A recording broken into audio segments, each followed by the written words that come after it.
বৃন্দাবনে শ্রী শ্রী মা বংশী বটে কাল্যবাবুর কুঞ্জে থাকতেন।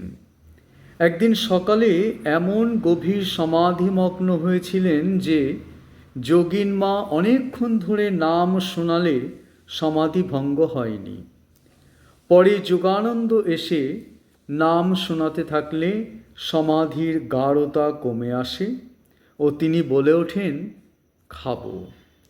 সমাধি ভঙ্গ হওয়ার মুখে ঠাকুর বলতেন এই রকম, কিছু খাবার, জল ও পান তাঁর সম্মুখে রাখা হলো। ভাবাবেশে যেমন করতেন ঠাকুর, সেভাবে মা খাবার ও জল গ্রহণ করলেন একটু, এবং ঠাকুরের মতো পানের তলার দিকটা দাঁতে কেটে ফেলে দিয়ে চিবাতে লাগলেন সেই পান।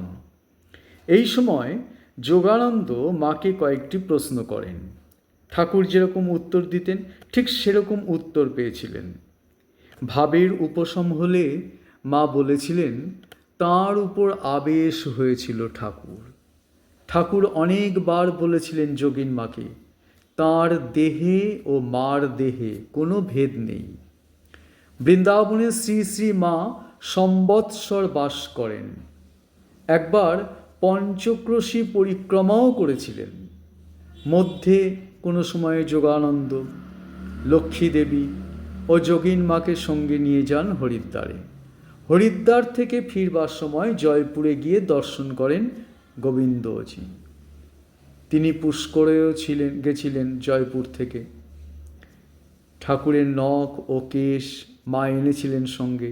সেই নখ ও কেশের কিয়দংশ দিয়ে আসেন হরিদ্বারের ব্রহ্মকুণ্ডে।